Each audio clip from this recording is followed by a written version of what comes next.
Welcome to How Not to DM. I'm your host, Derek. Thanks for joining me on my quest to interview the very best dungeon masters on this plane of existence.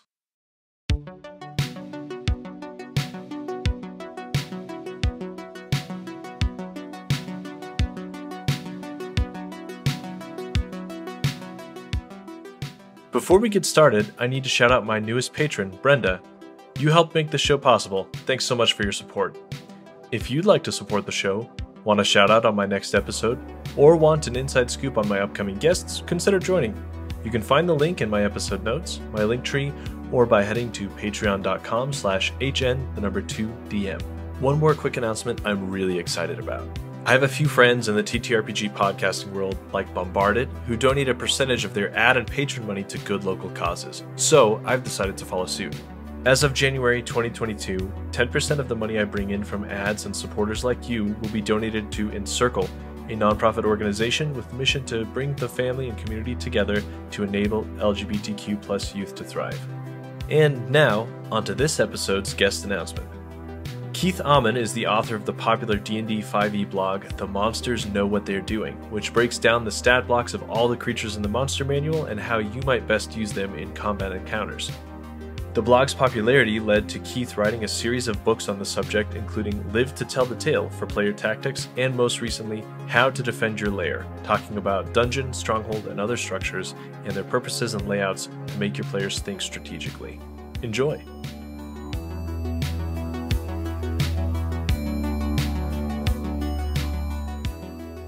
I first got into role-playing games pretty early age. I found out about Dungeons & Dragons from the September-October 1979 issue of Games Magazine, and told my mom about it. She bought me the Holmes Blue Box set, and we opened it up. Could not figure out what to do with it. It took me several more years before I got together with a group of friends who had figured out their way around the system and were playing the game for realsies. And so even though I had the basic D&D set, I really jumped right into AD&D with both feet. From there, went to Villains and Vigilantes, Shadowrun. I was an early adopter of Shadowrun, first edition, second edition. The third edition of that game came out just as I was sort of starting not to have time in my life for a lot of role-playing gaming, and moved away from where I went to college, and so didn't really have a group.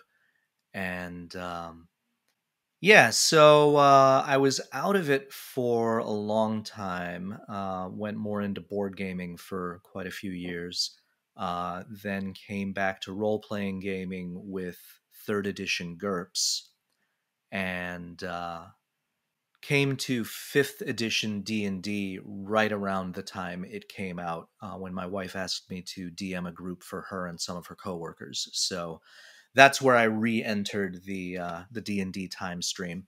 Yeah, it was fun to read that in the intro of your book, kind of the full circle you made all the way back to 5th edition. And also, it's just kind of fun to hear about other people wanting to play at work, because that's how I started.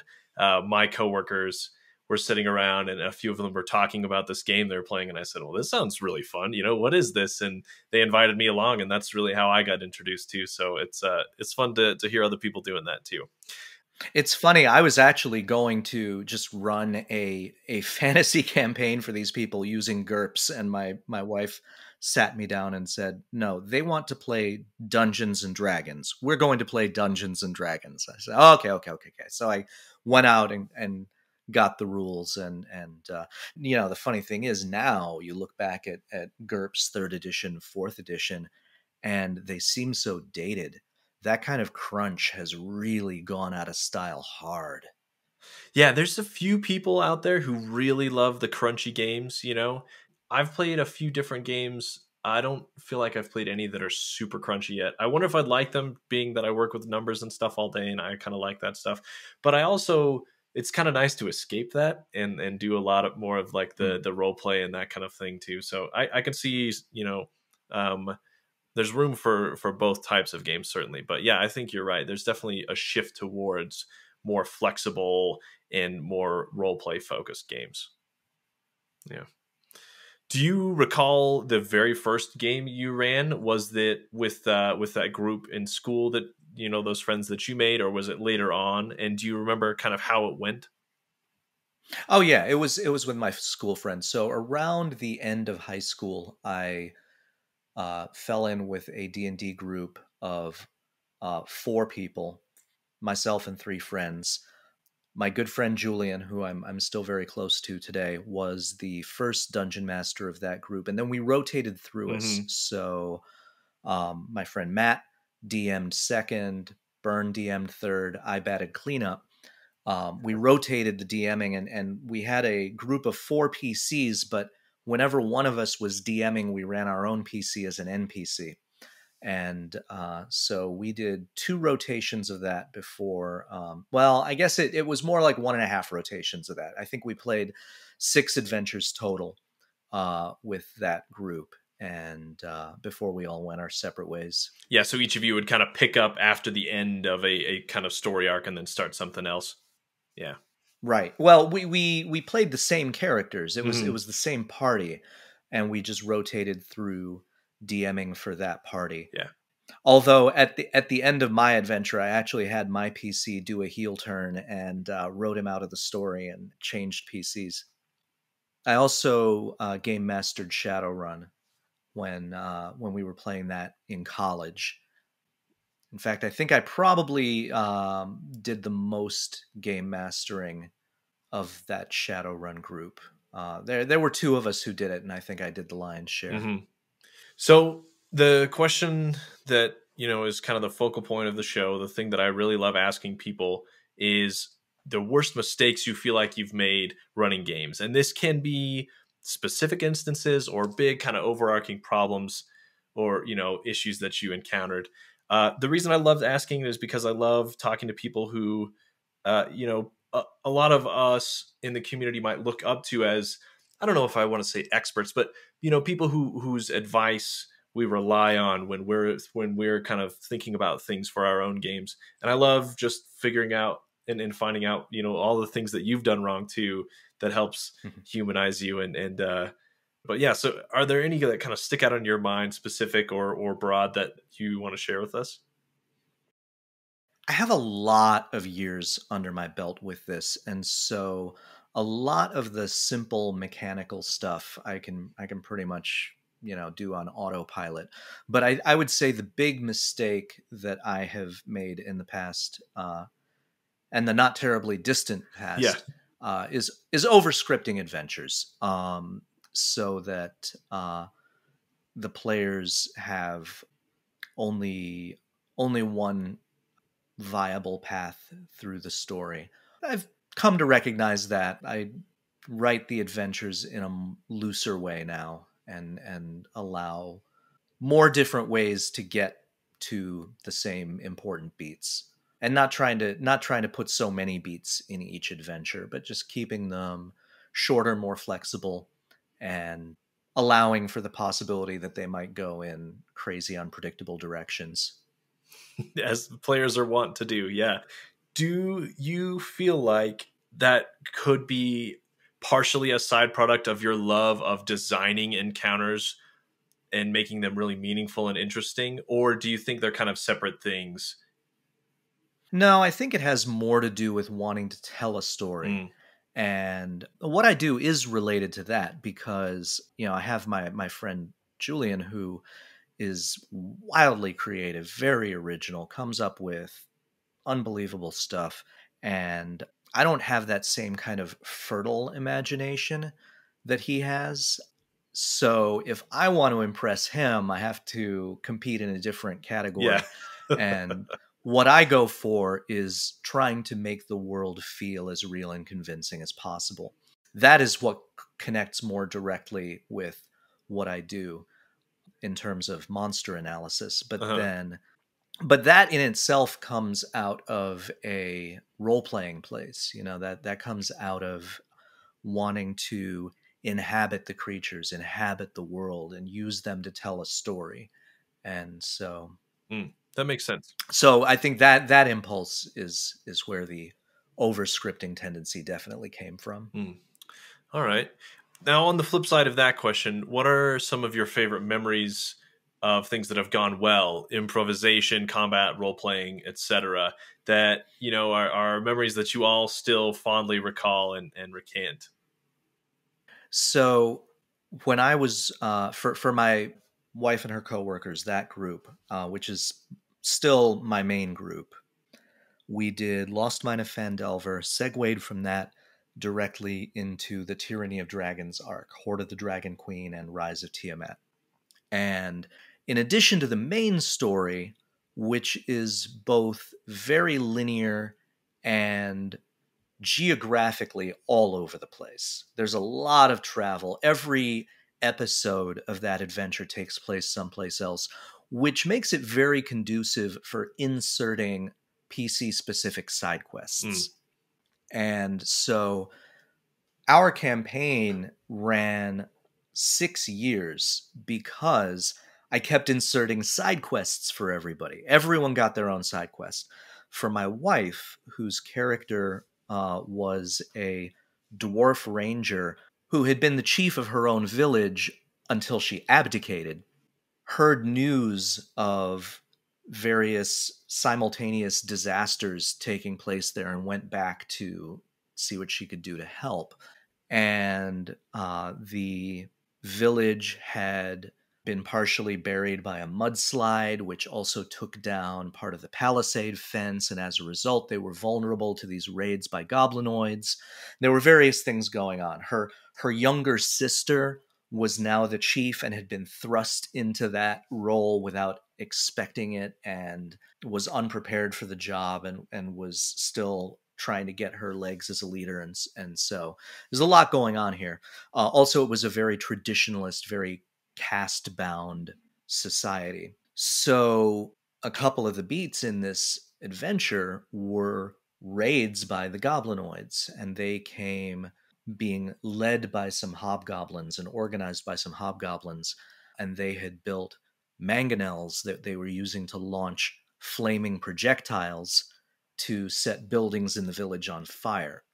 So one of these fights begins with a flaming projectile going straight through the roof of the Temple of Baranar and setting it on fire. Now, partially, I wrote this episode thinking our druid has been preparing create and destroy water again and again and again and never gets any opportunity to cast it. Finally, she will have an opportunity to cast this spell. She didn't prepare it. Of course. She was right there by the temple and had not prepared this spell, so it's on fire and she has no way of putting it out. So she decides instead to cast daylight, because this raid is happening at night and some of the PCs in the party don't have dark vision, so she wants to help them. And then she wants to get to the wall as fast as possible where the fighting is, so she wild shapes into a giant eagle and flies there. Basic sensible response to a situation where she can't do anything where she is. But I started thinking, okay, so how are the people who see this happen going to interpret it? And in particular, what if they don't see the whole thing? And when you are a druid, of course, and you wild shape, all of your gear changes shape with you.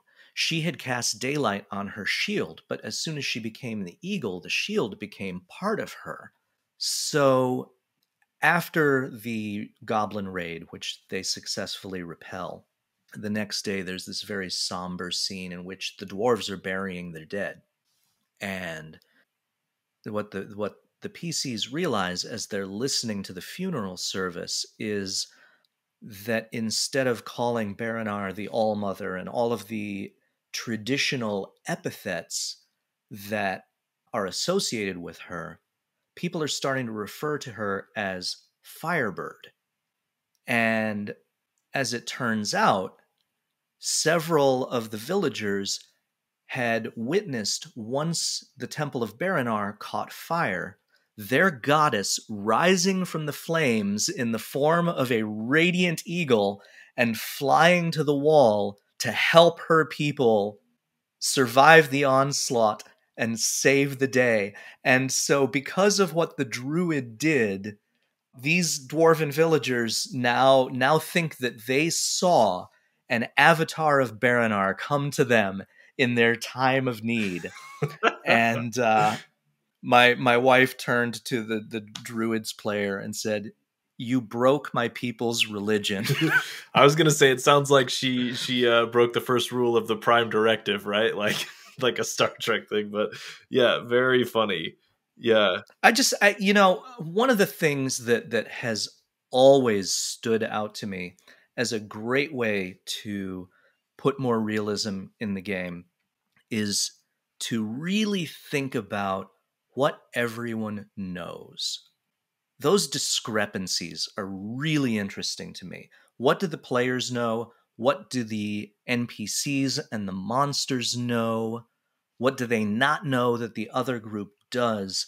And how do people act based on incomplete or incorrect information? I love exploring what happens to people's decisions or NPCs or monsters' decisions when they don't have all the information, or when the information they have is incorrect, or when they have the upper hand information wise, when they know something that you don't. And I just love thinking about that angle whenever there's a moment, when there's an opportunity for something to happen. I want to think about how people are going to respond based on their own awareness. yeah. It does kind of take a lot of work, and I feel like the more you've kind of fleshed out the world in your head, the easier it becomes to kind of do that on the fly. But it is a big part of making the world feel real, like you said, and it's definitely a skill that you've got to develop to really kind of build that experience for your players. Yeah, that's funny. I thinking about like the villagers, right? You hear a big crash or an explosion, you run and open the door, and that's what you see. You know, you don't see the projectile, you see the aftermath, and of course you're going to draw conclusions. Yeah, so that's awesome. In another one of the side quests, our barbarian came from a village in the Ten Towns, the Ragged Glacier, where which had been wiped out by a warlord, and her side quest was all about this warlord coming back and trying to subdue all of the Uthgard barbarian tribes and join them together so that he could make himself a king. And there were various, different set piece battles between the PC and the barbarians that they had been able to recruit to their own side versus this warlord and his own forces. And in one of these, the warlord sent an assassin to take his enemy leader out. But the assassin went for the one who seemed like the obvious leader. He went for the paladin. Never occurred to him that the barbarian, one of many other barbarians, might have been the one organizing this. No, it had to be the paladin, right? They got to be following this guy. And so the assassin goes after the paladin, steals his magic sword. Of course, the paladin is not dead because the assassin did not finish the job. And, now everybody's got a reason to just hate the guy. But, little mistakes like that Right. add a little bit of convincingness narratively. Yeah, I like that. Do you feel like there are any particular people who have been a really big influence on the way you run games? And in particular, I mean, at the beginning, was it kind of the friends that you saw running games? I know a lot of people who started playing way before there were streams and podcasts and everything to listen or watch. It's kind of the people around you. But when you started up again, too, I'm interested to know if you kind of looked for any specific sources to give you inspiration. In the early years, I didn't really have anyone to base my style off of other than my immediate friends. And for a long, long time, my style was pretty much just sui generis, Yeah. because I had nobody else to watch in action. Nowadays, in the streaming era, I have I've watched a lot of hours of Critical Role and stolen a lot of little tricks from Matthew Mercer. I don't do everything the way he does. Hmm. I don't think it's necessarily something I need to do everything the way he does. But he has also been doing this for a very, very long time and has his own tricks, his own techniques that he uses. The way he keeps track of initiative and like asks people to call it out in numbered groups. I took that. Some of the things he does in terms of description, in terms of having little, nugget sized side missions. I think that indirectly is how I learned about what I later came to know as the 5 room dungeon. So, you can always look at people. You can look at anybody DMing and either find something to imitate or see something that they're doing that you want to avoid Yeah. in Yeah. yourself. Every other DM that we watch is a teacher for us. Agreed. All right, let's kind of transition to your work now. So, you're best known for your blog and book series, The Monsters Know What They're Doing. So, tell us a little bit about how you came up with the idea and then how it has kind of morphed and changed over time into what it is currently. It basically started as learning in public. When I first ran Lost Mine of Fandelver, I felt like those first 2 combat encounters against the goblins Mm, were missing something. They didn't feel immersive enough to me. And I recognized that what was happening was I did not have a fully formed mental concept of what goblins were supposed to be like. yeah, In AD&D, they were very poorly fleshed out. And in fact, most of your kind of basic cannon fodder humanoid types were very poorly fleshed out back then. There wasn't a lot to distinguish one from another. And so I wanted to make sure, for my own purposes, that I really, got what being a goblin was all about. And I did that by closely reading the stat block line by line and trying to figure out the implications of every aspect of the stat block. yeah. Very And clever idea, by the way. I hadn't ever thought about it this way until one of my previous guests, Josie, who runs a podcast called Short Quest Long Rest. She raved about your book middle of last year and said, "Oh, the way he breaks down the stat blocks and looks at each of them and kind of decides how the monster would act based on that." And I don't know, it was like a total paradigm shift in the way I thought about things too, even before I started reading it. But yeah, it very, very clever. so, long story short, I had this sort of personal epiphany right around the same time that I was looking to do more regular independent writing and had decided to start a blog. And my bugbear, so to speak, all these years as a writer has always been trying to figure out what to write about. And at that particular moment, I thought, if I need this, maybe other people are gonna enjoy this exercise too. Yeah. And so I just made that the subject of the blog, and then it turned out to be something that a lot of people appreciated and grew from there. Yeah, and so now you've published your third book about this particular Mhm. subject. More monsters know what they're doing. And so yeah, it's been a lot of fun to kind of see the different things you're thinking of. The book in between, of course, is Live to tell the tale.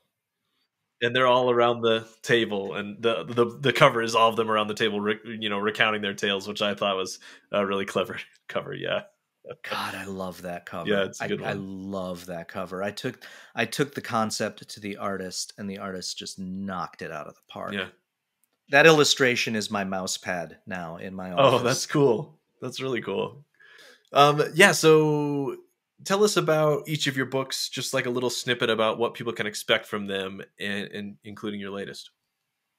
The Monsters Know What They're Doing Combat Tactics for Dungeon Masters is the basic volume. It covers the monster manual and the what I think of as the follow-up volume is the new one, More Monsters Know What They're Doing, which covers the creatures in Volo's Guide to Monsters and Mordenkainen's Tome of Foes. Mm-hmm. Now, if you go to Amazon or whatever, and it identifies the Monsters Know What They're Doing series, which is a decision my publisher made. I'm not sure I would have made the exact same choice. Right. But they call Live to Tell the Tale #2 in the series and More Monsters #3. But I think of Live to Tell the Tale as being sort of alongside and adjacent to the other two rather than part of a whole with them, because the other two books, The Monsters Know and More Monsters, are very specifically DM facing, and Live to Tell the Tale is player facing. Mm-hmm. But when I wrote The Monsters Know What They're Doing, both the blog and the book, and people started writing to me and saying, "Wow, this is great advice. I got my first total party kill." And I thought, oh, that is not what I was trying to accomplish with this. That's when it dawned on me that when the monsters do know what they are doing, if the players don't know what they're doing, then those monsters can become significantly more deadly. Yes. Especially those goblins, because once you figure out what goblins really are all about, suddenly they become extremely nasty and extremely formidable. And unless you can beat them at their own game, they are very, very hard to beat. Yeah, they are. But there are certain other monsters too, like shadows in particular, very, very deadly if players don't know how to use their own abilities to their highest and best. So I decided, I need to write something for the players to balance the scales, and that's what Live to Tell the Tale is. And now I've been compared to an arms dealer who's selling to both sides. Yeah, I mean, hey, that's not a bad way. Not a bad way to make some money, I guess. So you mentioned shadows as kind of a really frightening monster if played well. Do you have an absolute favorite monster in either of the editions, either of the books you've written, based on abilities, flavor, lore, that makes them really compelling and interesting? I have a sentimental favorite, and the sentimental favorite is the Bodak. And the reason why that is my sentimental favorite is because in that side quest, the Barbarian side quest, where the party are going around trying to recruit all of the different Uthgard tribes to their side, one of the tribes was suspicious and hesitant and a little xenophobic, and said, "We're not going to help you unless you take care of a problem for us." And the problem was this quote-unquote spook that lived somewhere out in the woods, and they were sending warriors after it to get rid of it, and those warriors weren't coming back. So take care of the spook, and we'll think about joining you. And I needed something of a particular challenge level that had that particular flavor, that was going to be an unfamiliar thing that players wouldn't necessarily be able to identify. Because one thing I learned a long, long time ago is that you can really up the tension in an encounter by not telling the players what it is they're fighting. Yes. And the less they know about it, the scarier it is. And, back in the day of our group of 4, just before I ran my turn in the cycle, I did a little quickie one-person thing for each of the other 3 players and then brought them all together on mine. And what I did for one of them, my friend Matt, was simply they had to fight a troll. But it was a Paul Anderson troll. It was the Loathsome Limbs troll from the Monster Manual. the kind where you cut off its limbs and the limbs keep writhing around on the ground and fighting you. And the only way you can stop them is by burning them. And so I had Matt and a couple of NPCs with him fight a troll, but didn't tell him what it was he was fighting and just told him how it acted. And he loved it. He thought that was great. And so I wanted to do the same thing for my players in this side adventure. And I needed something, and I had just gotten Volo's Guide to Monsters, and the Bodak filled that bill perfectly. And so, and I think the illustration is really cool. It did what I needed it to do when I needed it to do it. And so I dig that one. That one's always going to be in pocket for me. It's a good choice. You mentioned it was kind of a blog that you started and then it turned into books that you published. So I wanted to ask about the process of converting a blog into a book. Did you find that you had to do a lot of reworking of what you had written, or was it pretty easy to kind of compile it as such? It did require a fair amount of revision because, well, for starters, oftentimes one of the things I do with the blog is when I make mistakes, and I make plenty, I always leave the mistake on the blog. I just strike it out and, insert replacement text, because I want to send that message that this is kind of an ongoing learning experience for all of us. And I'm not infallible. Right.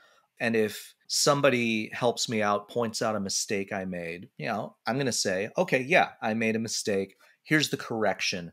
I fix my mistakes in public. That's just sort of something that as a matter of principle for me is very important to do.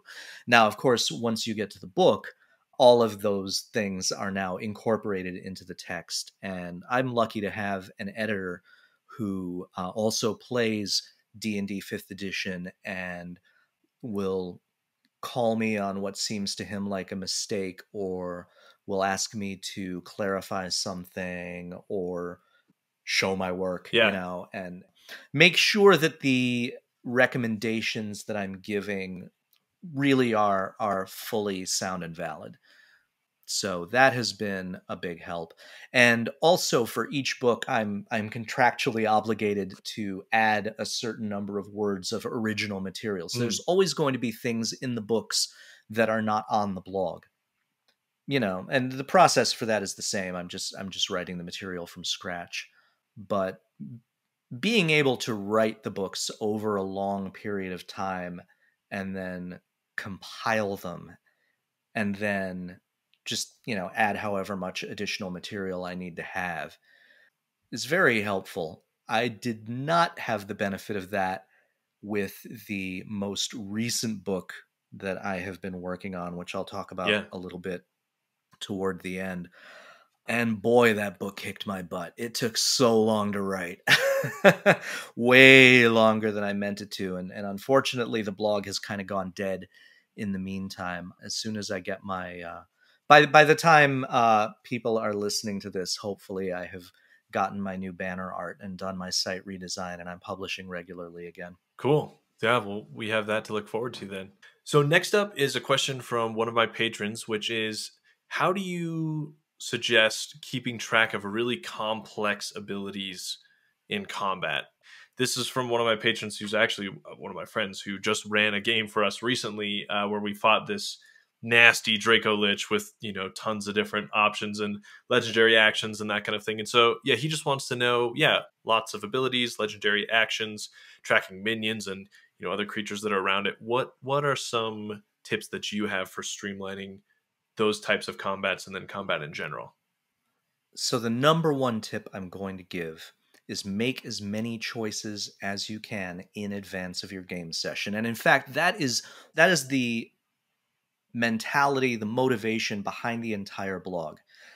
When you are DMing, you are keeping track of so many moving parts that you are not going to make the best decisions you can if you have to try to make all those decisions on the fly. You want to do as much of your thinking as you possibly can in the preparation phase, before your game session ever starts, before your combat encounter ever starts, you want to make as many decisions as possible yourself. And so the main point of the monsters know what they're doing is to say, here is how these monsters are going to fight. This is what they're going to do. These are the powers they're going to use and the circumstances under which they're going to use them. So I have done this work for you, or I've done it for myself because I use it the same way. I use my own work that way. Here's what you need to know. Write it down in whatever form of note-taking is easy for you to read and process on the fly. Okay? Write yourself a few little if-then statements if you need to. If the paladin does this, then do that. You know, if the party try to go through this place, do this. Whatever. Nail down the sequence, nail down those decision points, figure out what the result of each of those decision points is going to be. Choice A, choice B, this happens, that happens. Script it out for yourself beforehand. Make a little flow chart if that's how you roll. Yeah. And then when you are in the encounter itself, you can be more present, you can pay more attention to what the players are doing and saying, and you are not now risking making grossly suboptimal decisions because you're under pressure. Yeah, that's great advice. All right, the next question I put in here, and it's about homebrewing monsters. Do you do that frequently, or do you kind of stick to the stat blocks? I don't do it a lot. Okay. I do it once in a while. And I usually only do it when there isn't already something published that will work. Yeah. Sometimes I'll get an idea like, they went to the Feywild and they are doing things for this archfey named Iwatari, and she sours on them, and so now they're fleeing, they're trying to get out of her realm, and they're being pursued by her champions. You know, I'll homebrew the champions to give them something interesting that's going to challenge each player in the party. Or I have a concept of this artificer. Well, now he's making these armaments and these constructs. I have to decide what the constructs are going to be. I'll do a little homebrewing with that kind of stuff. But mostly I try to remix what's already published.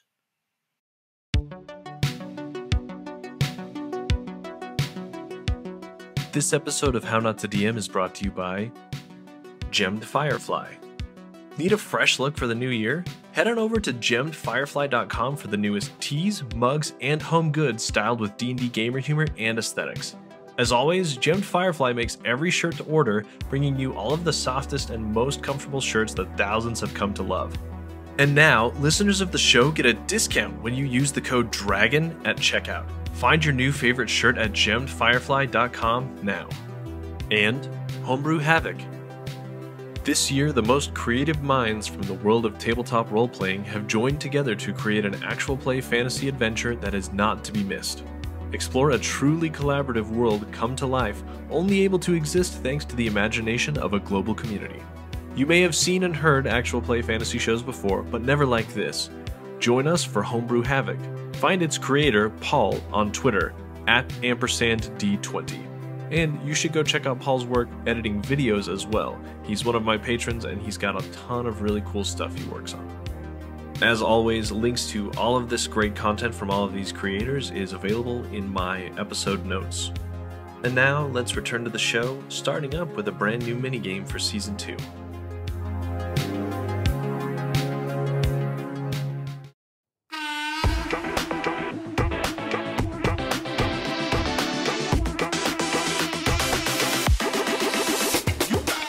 Welcome to Quickfire Chaos!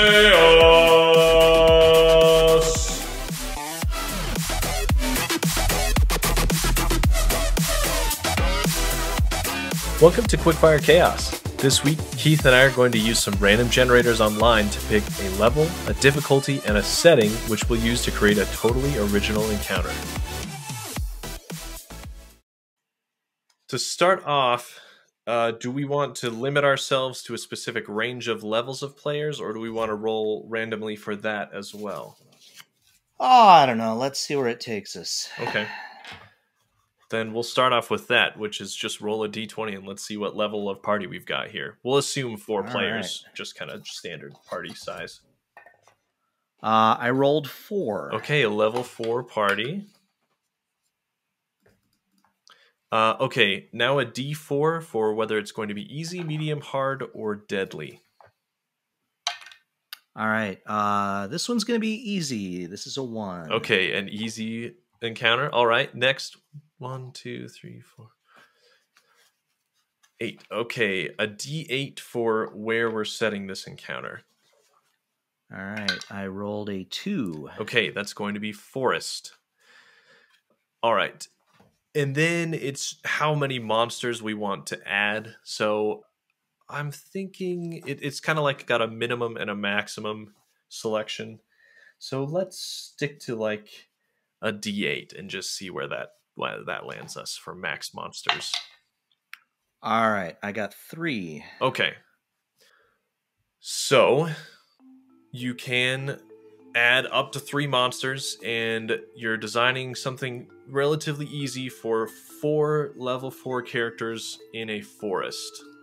So what comes to mind if you're going to put something together for this?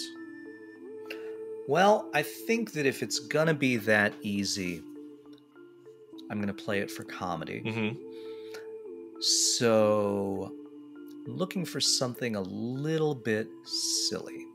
Silly plus forest leads me to think maybe goblins, but like more of the clownish variety rather than the deadly variety. Right, jump from behind the tree and stab you in the back variety. Or maybe Fae. Fae would be good, silly plus forest. They're level 4. You know, depending on the forest, level 4 would be a good level at which to have an encounter with a unicorn. It could. Or maybe a couple of centaurs. I guess we decided there are going to be 3 of these, right? Up to 3, yeah. Up to 3, yeah. There's not going to be 3 unicorns, definitely, but maybe 3 centaurs. What are some other possibilities? See, what I would usually do right now is like pick a CR range and then go to D&D Beyond and start looking things up. Mm-hmm. You can do that if you want.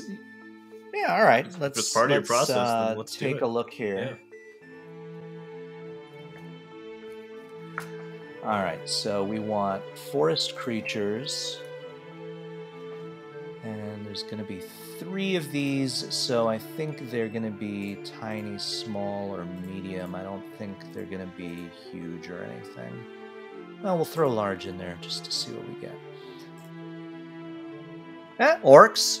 Yeah, it could be orcs. It could be maybe some like a little orc scouting party out there, and they trash talk each other a little bit. Love a good flexing confrontation. Oh, here we go. All right, let's hear it. Satyrs. Ooh. Yeah, we're gonna take 3. They're gonna be going through the forest, and there's gonna be some satyrs drinking around a fire. We'll see how we'll see where the social interaction takes it from there. That would be a good fun one. Now, if I wanted to make it a little bit darker, I noticed that Vine Blight also falls into this range. So if I wanted to just give a sense of we're entering a section of the forest that's spookier here, and I just wanted to give them a taste of the spooky before they're facing any real challenges, Vine Blights would be good for that. A sign of what's to come. Yeah. I love blights. Harbinger. Yeah. Okay, so would it be like they bed down for the night and then all of a sudden the Vine Blights, ambush them, so to speak? Or would it be something else, do you think? No, I think they would just... I think this is something that happens near the beginning of the adventuring day. They just stumbled through some Vine Blight territory, and the Vine Blights, do they have natural camouflage I was or going to ask. something like that? Yeah, they've got false appearance. When they're motionless, they're indistinguishable from a tangle of vines.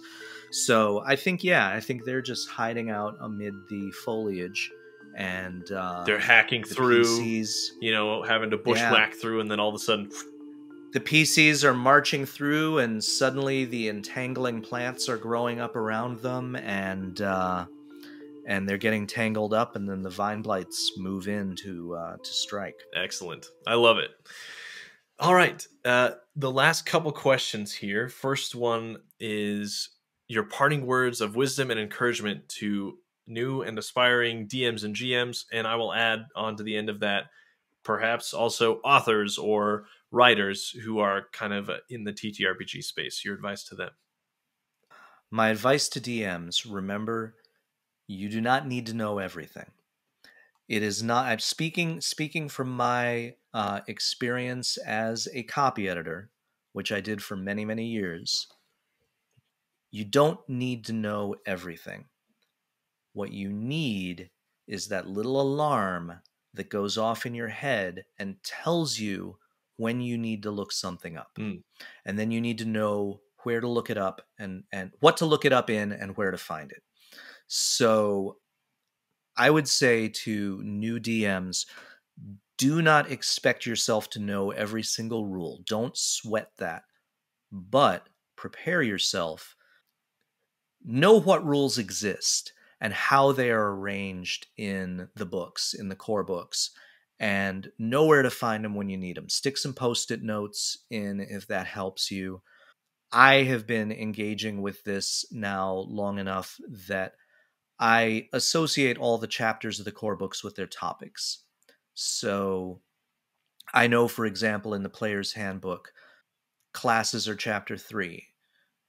Backgrounds are chapter 4. Gear is chapter 5. Feats and multiclassing are chapter 6. Ability scores are 7. And adventuring is chapter 8. Combat is chapter 9. Spellcasting is chapter 10. In the Dungeon Master's Guide, I know that the encounter building table is in chapter 3. I know that all the treasure is in chapter 7. All of the stuff about all of the extra tables that you didn't realize you needed until the situation came up, those are all in chapter 8. And in fact, in my copy of the Dungeon Master's Guide, they are all within a few pages of page 249. And so anytime I'm looking for one of those things, I open up to page 249 and flip, because I know it's there somewhere within a couple of pages. All of the stuff about homebrewing is in chapter 9. So, or optional rules like being able to disarm, being able to overrun, tumble, those things. So, if there happens to be a rule that I'm blanking on or something I want to check the wording on, I know exactly where to open my books to find that stuff.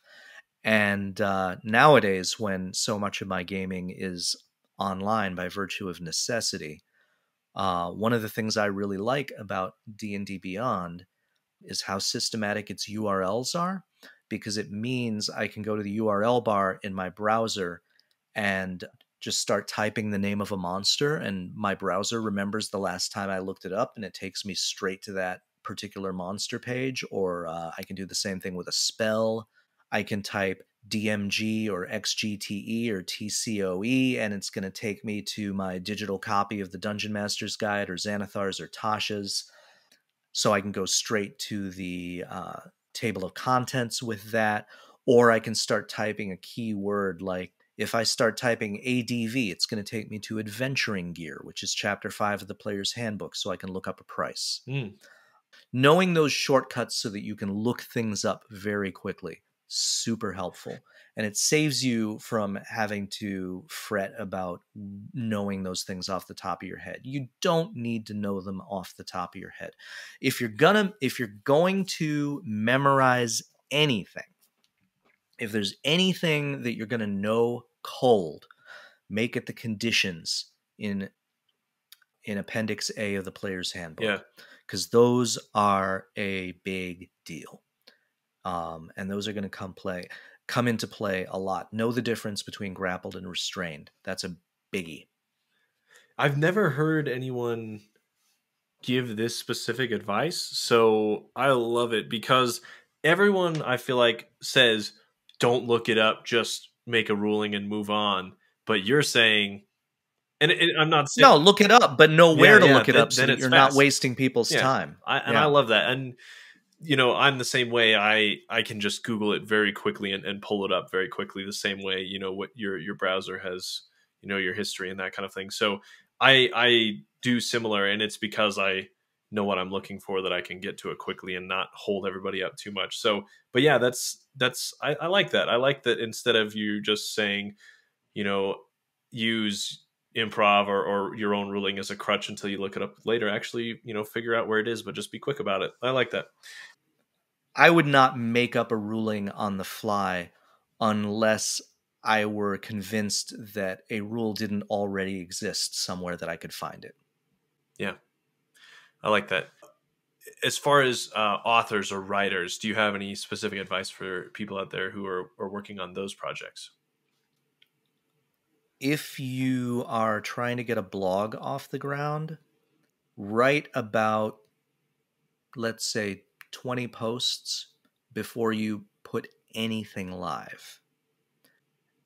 I wrote 3 weeks worth of entries before I brought my blog live. And then for the first months when I was writing the blog, I wrote one a day and I posted one a day.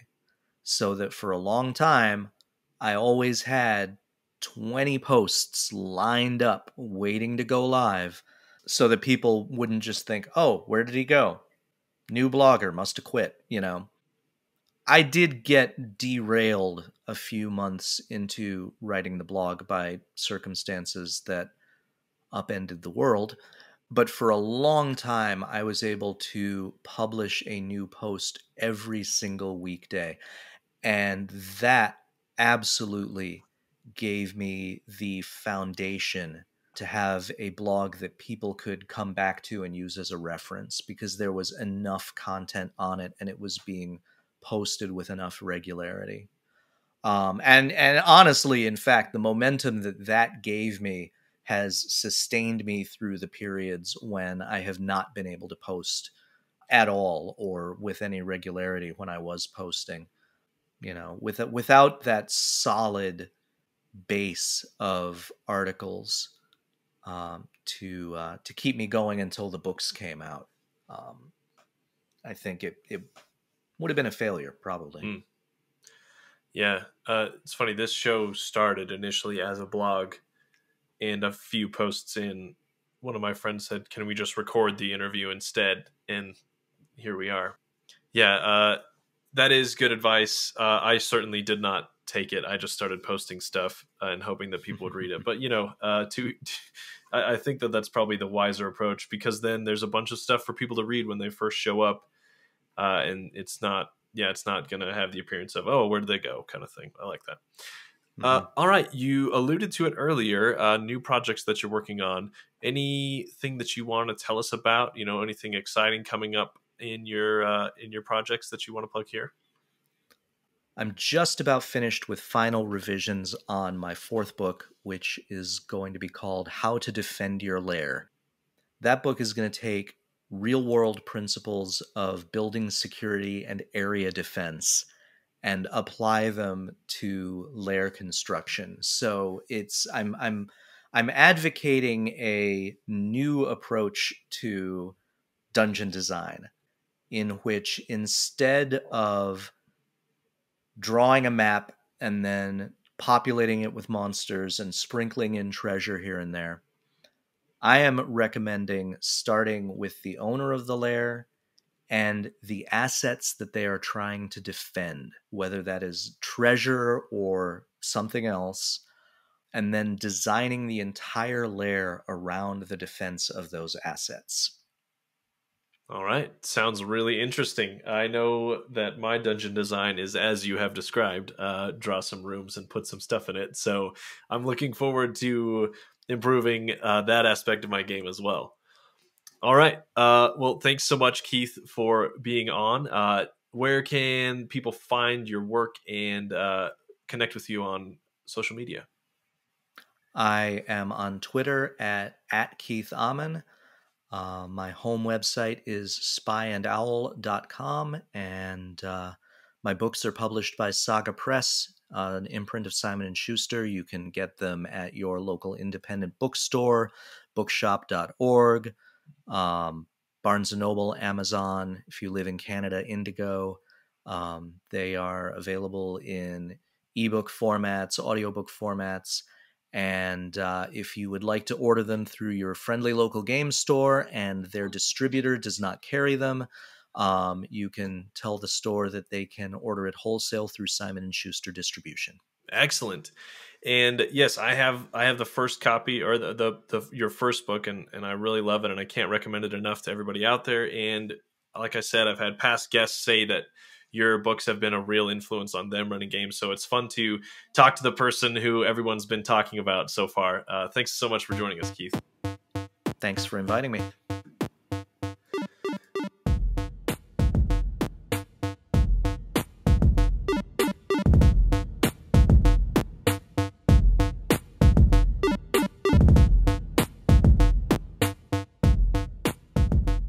Thank you for listening to How Not to DM. Now it's time for a sneak peek into next week's guest, James Introcaso, lead designer for MCDDM Studios and a contributor to numerous other D&D official and supplemental content. Matt Mercer was super generous and was like, we're writing this book together. Like, you know, obviously I know the world and stuff, but like when we sat down to write it, he was like, I kind of know what's going on here. Does somebody want to write about that? So I got to write the Isle Cross section. And so Matt was like, you know, I know that these things are going on there, right? Like, I know a city crashed into Isle Cross and that they had this magical technology and there might be some things in stasis. That's kind of what I know. And I was like, oh, cool. So, like, can there be this? And he was like, yeah, there can be that. And I was like, so can there be, like, this? Yeah. And I was like, can we call it Aor? Like, can we call the city that crashed there Aor? And he was like, yeah, go nuts. So, like, to be able to do all of that stuff was super cool. So, towards the end of Critical Role Season 2, when they're in Isle Cross, every second was a joy for me because I was like, oh, I made that. Oh, I made that. I made that. You know, like, that was cool. To hear more about James's work, his advice for fledgling designers, and more, make sure to tune in next week. Remember to check out my Patreon if you haven't already for even more sneak peeks. Next time you get the chance, share this episode with your friends and family around your gaming table. Another great way to help boost the show is by leaving a review on Apple Podcasts or rating the show on Spotify. I appreciate all of you for helping me grow. Thank you to the team at T4C Studios for helping with the editing and production of this episode. My new intro and outro music is by Danijel Zambo. The Quickfire Chaos music is by Exacat, and the Quickfire Chaos mood music is by Arcane Anthems. Check out the episode notes for more of their great work. And, as always, until next time, roll some nat 20s for me.